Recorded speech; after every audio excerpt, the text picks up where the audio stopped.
En Côte d'Ivoire, les élections municipales et régionales du 10 septembre dernier se sont soldées par la victoire du parti au pouvoir, le Rassemblement des oufettistes pour la démocratie et pour la paix, le RHDP. Sur 201 communes, la mouvance présidentielle a raflé 123 communes pour les régionales. Sur 31 régions, 25 sont désormais aux couleurs du RHDP. Monsieur Abdelbé Meïté, député de la Nation, est avec nous. Avec lui, nous ferons le bilan de ces élections couplées. Merci, honorable, d'avoir répondu à notre invitation. C'est moi. Honorable, 123 communes sur 201, 25 régions sur 31 pour le RHDP, votre parti. Qu'est-ce qui a fait la différence au niveau de l'offre politique?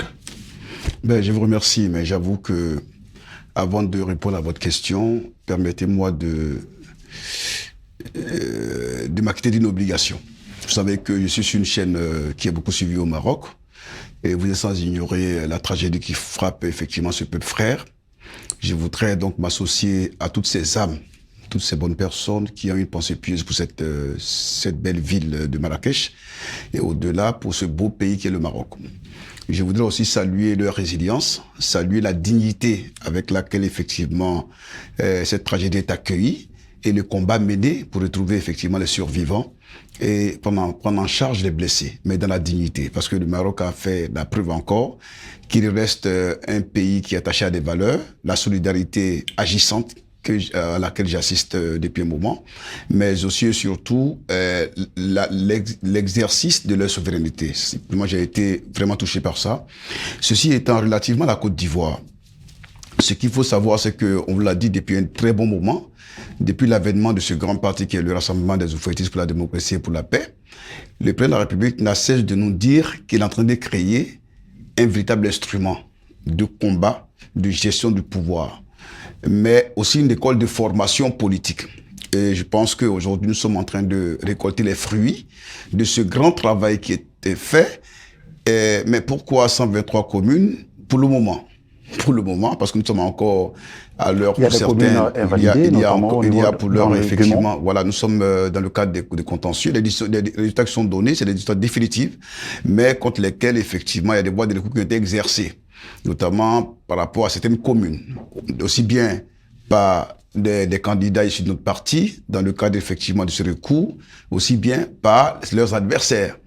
Mais grosso modo, ce qu'il faut savoir, sur 201 communes, nous avons pour l'heure 123 communes, mais je peux risquer de dire que c'est la bonne santé de mon parti politique.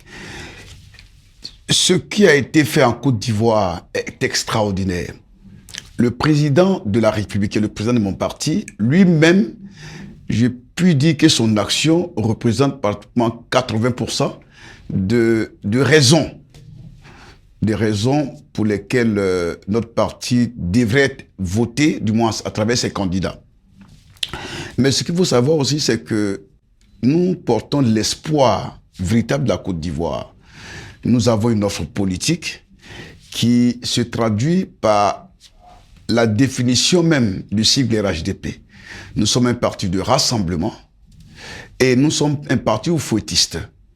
La paix est une religion pour notre parti et nous sommes attachés aux valeurs de la démocratie, mais aussi le travail. Nous conjuguons donc le sigle, la définition du sigle RHDP avec la devise de la Côte d'Ivoire. Nous prenons l'union dans la discipline et surtout le travail. D'accord. On vous a bien compris, mais vous avez évoqué un mot tout de suite, vous avez parlé de rassemblement.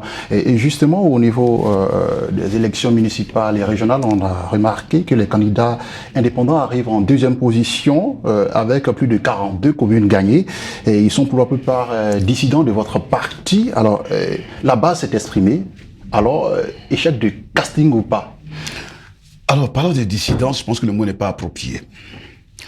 Parlons aussi n'était pas d'accord avec le choix du parti. Bon, on peut le dire ainsi.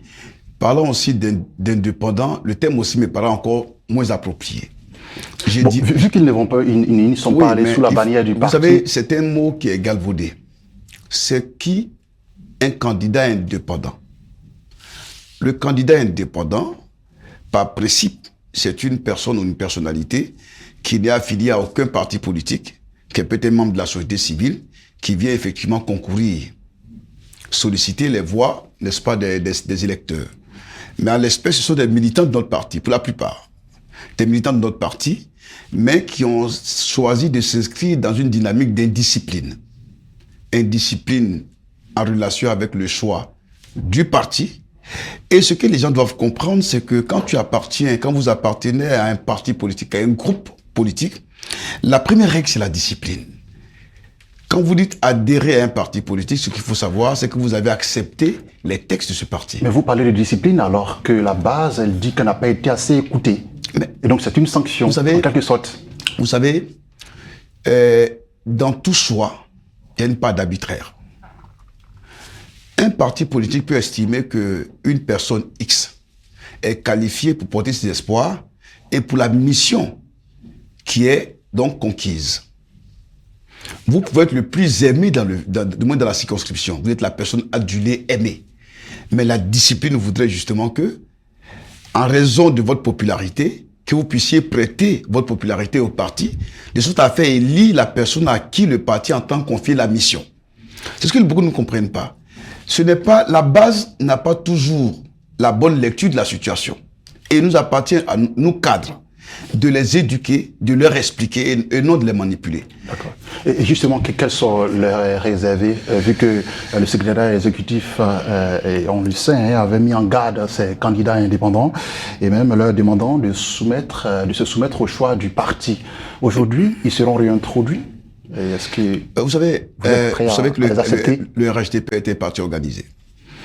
Chacun joue son rôle. Nous avons, n'est-ce pas, des instances qui doivent se plancher sur ces questions. Mais d'emblée, ce qu'il faut savoir, c'est qu'il y a des communications qui ont été faites récemment, où le directoire a pris position, en prononçant des sanctions notamment, contre certaines personnes, certaines personnalités.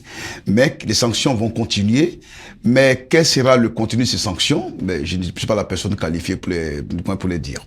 D'accord. Et M. Abdallah Ben Meïté, aujourd'hui, quels sont les enjeux de ces élections, couplées municipales et régionales pour, on sait, c'est le grand test avant 2025, la présidentielle de 2025, qui est encore indécise. On n'a pas encore une cartographie exacte des probables candidatures. Alors, quels sont aujourd'hui les enjeux de ces élections pour 2025? Mais vous l'avez dit, je pense que ces élections constituent un test pour l'ensemble des partis. Vous savez que avec l'arrivée des grands, du moins des trois grands, nous avons eu Laurent Gbagbo qui est rentré, l'ex-président Laurent Gbagbo qui est rentré. Nous avons vu le président Bédié qui était là, donc père à son âme, qui vient de nous quitter, mais qui a laissé une formation politique. Nous avons le RHDP. Il était temps pour que tous ces partis s'affrontent une bonne fois, pour qu'on ait une véritable lisibilité sur la réalité des assises, de l'assise de chacun des partis. Aujourd'hui, pour nous, ce n'est pas une question de personne. Le RHDP ne se veut pas un parti d'individus. Nous voudrions un parti politique qui va choisir quelques personnalités de son ressort, à tel fait qu'il avisera.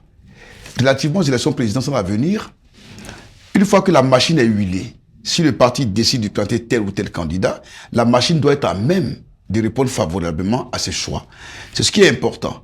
Parce que de plus en plus en Côte d'Ivoire, on limite les questions politiques, les choix politiques aux questions de personnes. Or, le savant le disait, les petits esprits discutent des personnes. Les esprits moyens discutent des événements. Les grands esprits discutent des idées. Nous, au RHDP, nous voulons un parti qui discute des idées et non des personnes. D'accord, vous avez bien compris. Honorable Abdallah Ben Meïté, je rappelle que vous êtes député de la Nation, député de Kani. Et nous vous recevions sur ce plateau pour parler des enjeux de ces élections, bien évidemment pour votre parti. Merci d'avoir répondu à notre invitation. C'est moi. C'est tout pour aujourd'hui. Merci de nous avoir suivis. L'information continue bien évidemment sur Medi 1.